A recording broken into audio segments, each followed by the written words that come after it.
calling all businesses and brands. The clock is ticking because by 2027, the barcode game will start to change. GS1 is leading the way with Sunrise 2027, a global initiative that aims to help businesses transition from 1D to 2D barcodes. It's going to be a whole new way of managing product information and customer engagement. Let's break it down so you can get ahead before it's too late. First off, what is GS1? Simply put, GS1 is a global organization that sets barcode standards for businesses worldwide. It's the reason every product you buy has a barcode that works seamlessly at checkout. But GS1 does more than just barcodes. They're on a mission to help businesses track inventory, manage supply chains, and make operations more efficient. And now, they're leading a global transition from traditional 1D barcodes to advanced 2D barcodes as part of Sunrise 2027, a global initiative to upgrade from 1D to 2D barcodes. Now, why is everyone making the switch? The short answer, 2D barcodes offer way more than just a product ID. With 2D barcodes like the GS1 Digital Link QR code, businesses can share more information than ever before. They can share allergen details, video tutorials, promotional content, or even sustainability information with one QR code. Plus, these QR codes aren't just for consumers. They're checkout friendly, so retailers and supply chains can scan them just like traditional barcodes. It's a win-win. For example, in a supermarket, when a Coca-Cola can's QR code is scanned at checkout, the system reads the embedded serial number from the QR code. And at the same time, when the consumer scans the same QR code with their smartphone, it redirects them to a landing page, video, or file offering additional content or engagement.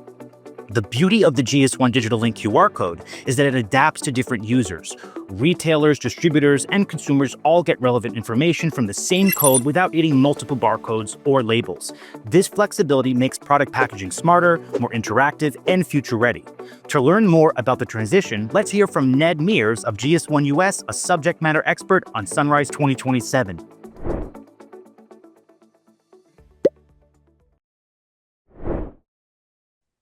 We know this is a big transition. You might have questions about what this means for your business. That's why we're excited to have GS1 US here today.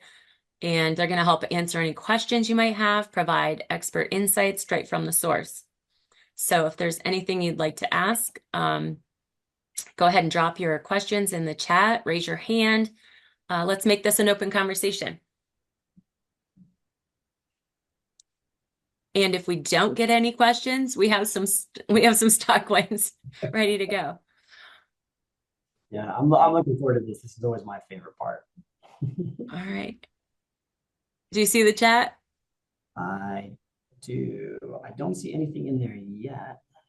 Oh, he sent it directly to me. So Michael asked, in 2027, do we have to switch or is it just optional? Which time will there be a mandatory switch? Cool. Yeah, that's a great question. And we get that all the time. I think the way Melissa phrased it before, it's more of an opportunity is the way to look at it. This is not a regulatory deadline. This is not coming from, a government agency for some safety regulation, right? And what really is at the core of Sunrise 2027 is making sure that retail point of sale hardware, right? The satisfying beep at the checkout, that is enabled to read these 2D codes once they start to sort of filter through the supply chain, right? So in terms of the requirement, right, that's, I think, what'll have the biggest impact, right? Retail readiness, technology readiness. But from the brands, people putting products out there with packaging, right? There really isn't a reason why you would need to wait. You can start now. But being ready by 2027 is going to be a huge advantage, I think, for a lot of businesses in being future-proofed and being able to unlock all of these technologies before the sort of rest of the market might catch up. Another question, thank you. Another question is there enhanced security with this type of QR code? Yeah, so it's important. It's important to say definitely that, it is at the end of the day, it is a link. So if there are ways for bad actors to exploit a link, hijack your website, things like that, it still functions in that same sort of space, right? The difference of using the GS1 system with your links, using digital link, means that you have a verifiable registry of all those GTINs, all the product information, right? So as this progresses forward, there's also going to be a place for you to register those specific links that can be verified. And GS1 will manage all the sort of open standards that make all of that possible. So we're not going to be able to prevent everything, but using the GS1 system means you have a reliable source of truth for that product information and the links attached to the packaging. Great. Transfast6. Wow, I read that wrong. Says, I work in the trucking industry where we have our own inventory room with stock. How do we go about transitioning our stock room to 2D barcodes? And will these barcodes link to our inventory systems, or is this a separate system? Yeah, that's a great question. So in an environment like that, the way to think about it is you do need to evaluate can the scanners, right, if they're handheld or mounted, whatever that is, are they capable and configured to read 2D, right? That's the first step. What is the scan environment? Are the scanners ready? There's a ton of free tools, installable data packets, code snippets, things like that that GS1 provides for free to make sure that that is enabled. And then to the second point of that question, once the hardware is ready, all of those free tools and libraries we provide means you can scan it and it'll just strip out the product information you want. So it could be the full web string and I just want to grab the product ID so I can do an inventory count. If you do use the web link in that environment, you would own where that link sends you, and that could go directly to an ERP system or a custom screen or some other type of way to integrate it. So there's two ways. I scan the barcode, I'm just feeding a data element to my ERP system or whatever, or I'm using the web enablement, and then that is directing me to be able to get that information put in.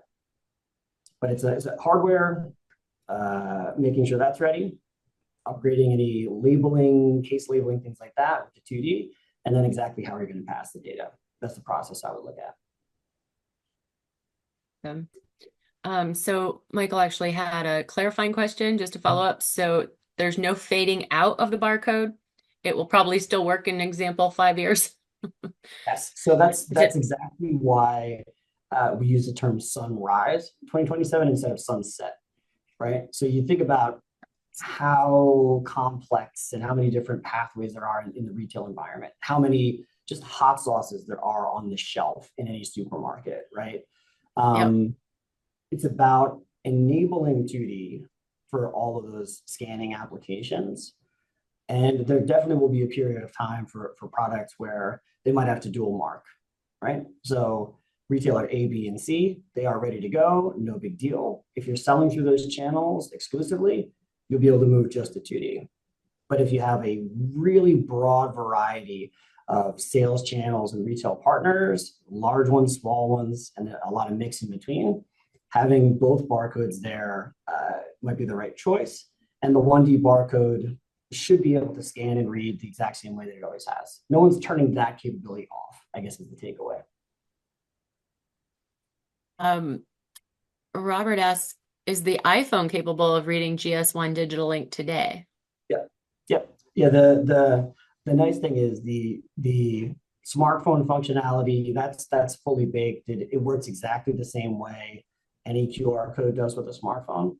It's really in standardizing the way the data is written, right? So instead of a URL that takes you to a website, it's the URL and that unique product ID and any other attributes about the product. It's the structure of the data in the code that opens up.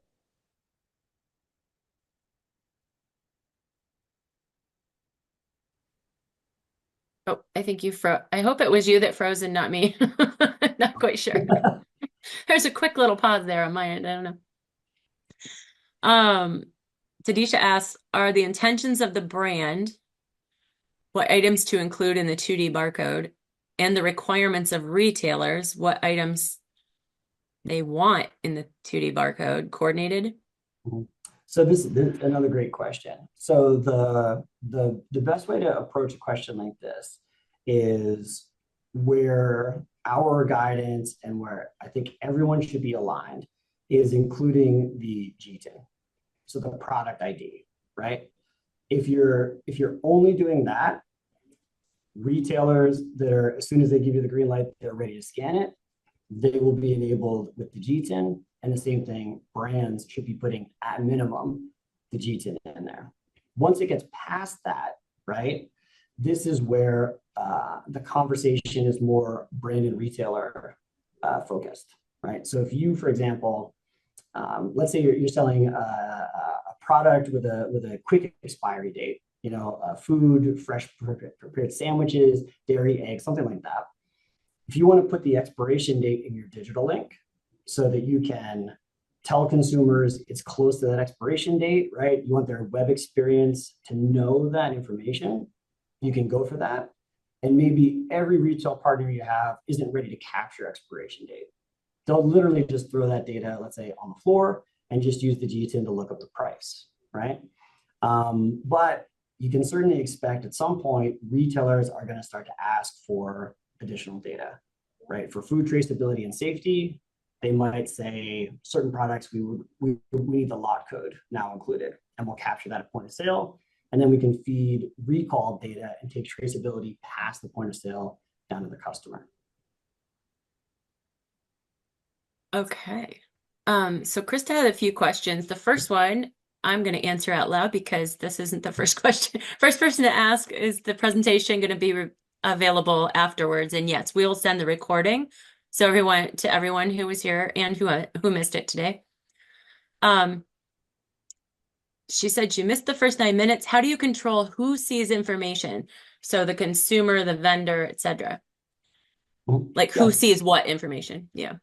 Yep. So definitely, you know, from a brand standpoint, for you own the URL, you own the web address, and you own the data that comes after that.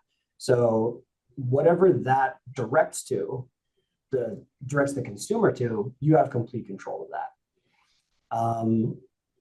In terms of how let's say a distributor or someone in the supply chain might use that, they really can configure their system to just grab the GTIN or to just grab the expiration date if they're doing fresh food management, something like that.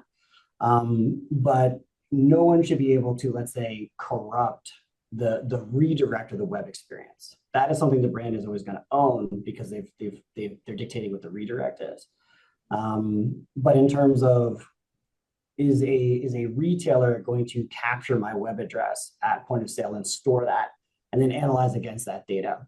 That's also a possibility.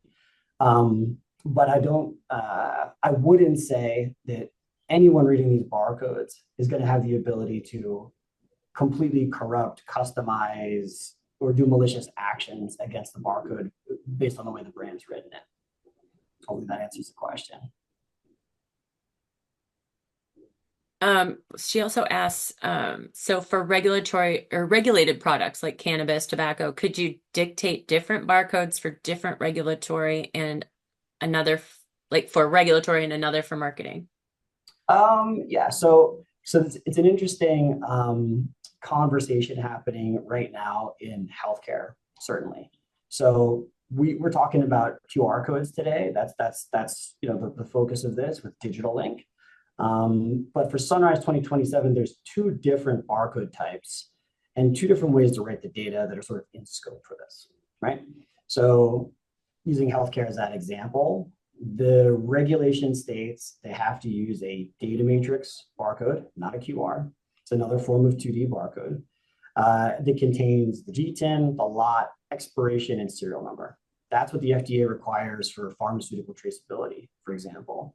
So if you are subject to that regulation, you can't just say, I'm just going to switch it with a QR code and I'll get the same value, right? So it is an ongoing conversation we have with our sort of healthcare team, our executive leaders in the healthcare industry of how to get to one barcode, right? Because there's such a complicated sort of regulatory map across the world. So I would say there's always the option to have a 2D barcode that can be used for its primary use, regulatory, point of sale, whatever that looks like. And there's no reason why you can't have an additional customer engagement QR code on that package as well, right? So you're not limited. You can do either, you can do both, but I would definitely say that regulatory trumps everything else when you're looking at this particular case. Cool. Awesome. Chris asked, the 2D barcode has benefits to many parts of enterprise. Where are some early adopters focused, and is there a roadmap for evaluating the current status and steps to move forward? Sure. The early adopters today come in sort of two different forms, let's say. So you have a lot of large, well-established brands. They already have QR codes for customer engagement on their packaging, and they've updated the format to GS1 Digital Link, right? And it is the web address and the G10, right? So they're doing the sort of, let's do the upgrade that we need to do. Let's keep it at a minimum for now in terms of the data that we're putting in there, right? And you can find those products in a lot of major retailers today. So they're ready to be scanned once the retail hardware is turned on, right? The second group are businesses that might already be using applications that require more data, right? One of those is RFID tagging in like the apparel industry. I'm not going to go down a technical rabbit hole of RFID, but the point of that is they already have data on their product at a item level. So it's a serialized. I know which exact one-of-one t-shirt I have because of that RFID tag. And if I have that data, I might as well write that to the barcode that's on the same hang tag, right? What that opens up for them is I'm now capturing single item level at my point of sale. So I can say, check, I sold this shirt at this time to this customer. And if they come back to do a return, I can authenticate they're returning the exact one that they've bought, right? So if there's no sales transaction for that item, someone tries to return it, we can identify counterfeit products, things that were entering the gray market, falsified returns or other malicious activities. So one is, let's go with the basics. Let's put the GTIN in there. Let's get ready for 2027. The second is, I've already got more critical data I want to include, and I've got a compelling use case to use that in. Those are the two different categories today. Excellent. Yep. Tyler asked the question about whether or not they're dynamic. Do we need to generate? I answered this. I think everyone can see it, right? So if product information changes, do we need to generate a new GS1 QR code, or can we update the contact dynamically? And not at all. You don't have to reprint, right? The beauty of this is that they are dynamic. All of the back-end information can be edited at any time without the need to reprint or regenerate the code. So, yep. Yeah. So I don't think there's any other direct questions we are at the half-hour mark. Oh, what does it say? Sorry, some just came in. Robert, it sounds as if GS1 Digital Link is ready and is working. Mm-hmm.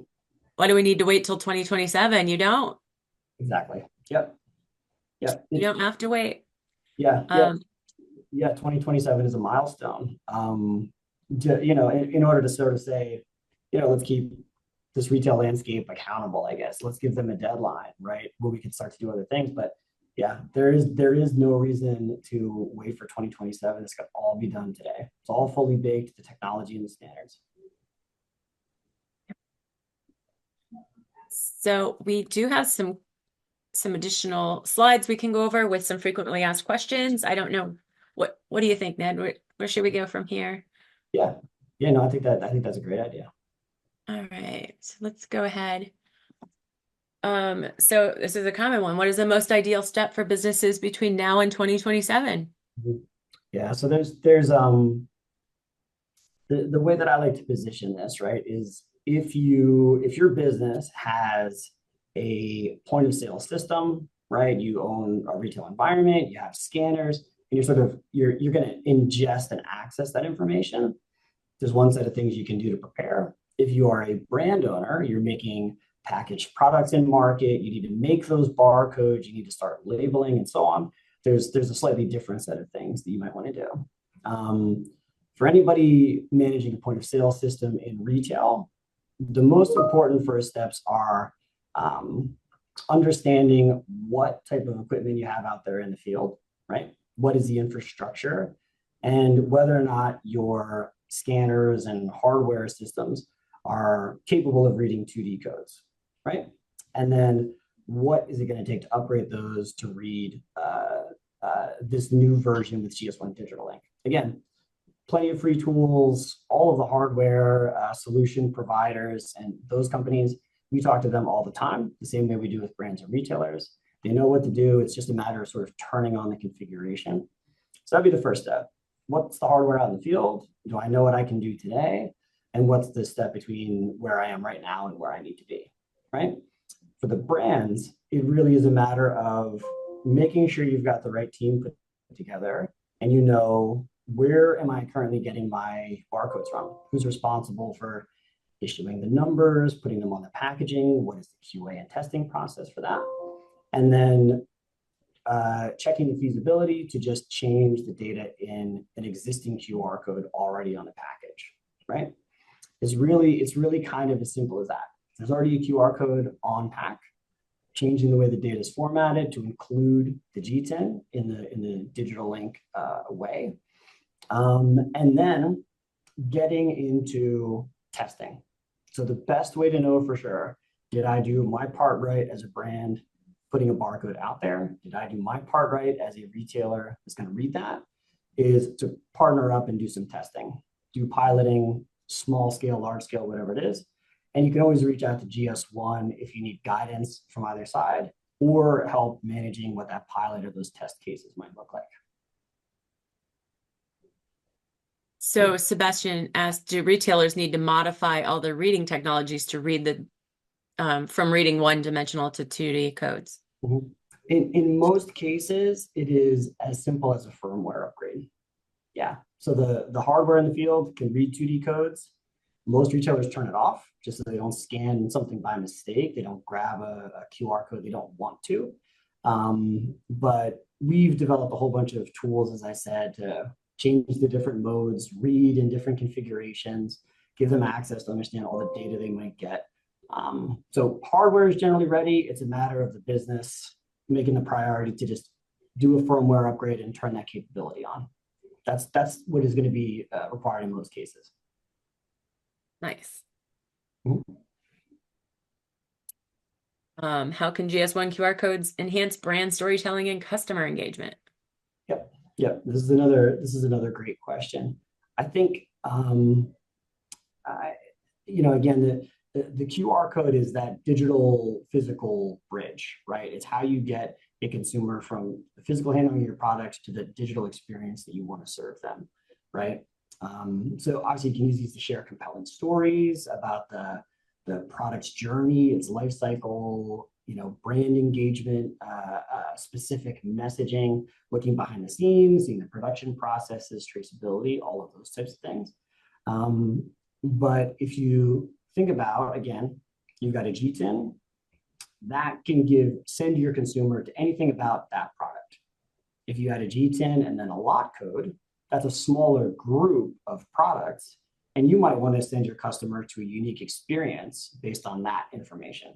So you can the more specific you are about identifying the physical product, right? So GTIN lot, GTIN serial number, like I said before, really can help you segment, target, and deliver more specific content to those customers, right? So your sort of brand strategy, your brand product strategy can align with your marketing strategy. And using the lot code as an example, let's say worst case scenario, that is a food product and now it's subject to recall. You can tell your consumers through the same communication, marketing, email channels you might have today. All you have to do is scan the barcode on that product.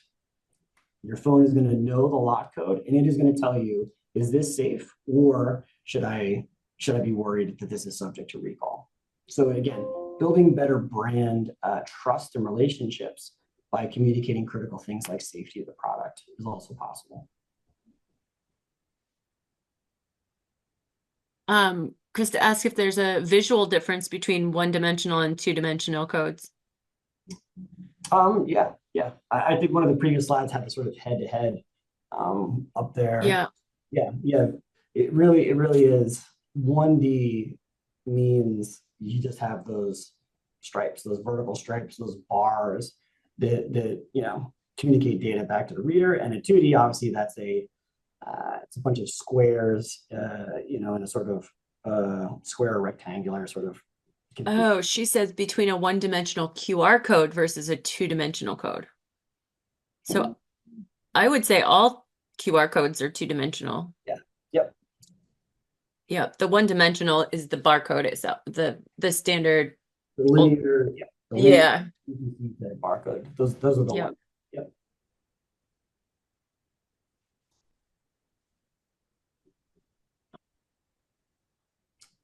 How will the industry-wide transition to 2D barcodes by 2027 impact existing retail and marketing strategies? Mm-hmm. So that's the 2027 is really about, let's get this functionality in place in retail, like I said, and brands being ready to serve those barcodes to retailers, right? And that's why 2027 is sort of a milestone year, right? So if I can get the satisfying beep, the price lookup at retail point of sale from a 2D, I haven't changed that experience at all, right? That's sort of the minimum requirement, let's say. But what that is going to open up is sort of what I touched on before. Let's imagine every bagged spinach now has also a lot code in the barcode, right? The retailer is going to have a list of recalled, safe or unsafe products. And if you scan that at the point of sale, they can deliver a message to you as the consumer directly to say, hang on a minute, an associate will come over. They want to take a look and make sure everything's fine with your product, right? Another very compelling use of this is you just have the GTIN and the expiration date, right? So eggs, milk, take and go sandwiches, things like that. If you've got an expiration date and you can grab that at point of sale, that opens up the possibility to do dynamic pricing. So let's say at 3 o'clock today, anything that expires tomorrow gets a 30% markdown. The point of sale system can be configured to just calculate that math automatically. And now consumers are doing fresh food inventory management, something that's very difficult for retailers and grocers to do, right? And then from a brand standpoint, very similar to what I said before. If you want to send that customer to a specific marketing experience, but they should actually be notified that the product is unsafe, it's out of range for expiry, something like that. Putting it all in the barcode and feeding it to the smartphone means that you can completely change the way you want to serve information back to the customer. So it's going to have a transformational effect on both sides of that equation for sure. I was trying to find an example. This is the best one I could come up with without going back through the slides. But so I think this works pretty well for the transition, right? So you've got both in one. So the barcode is within the QR code itself. Yep. So if their hardware is still only reading the one-dimensional barcode, this will still work for both, right? Yeah, there's a couple strategies to use. Another one is to have both barcodes located in a specific way. So again, with that transition period,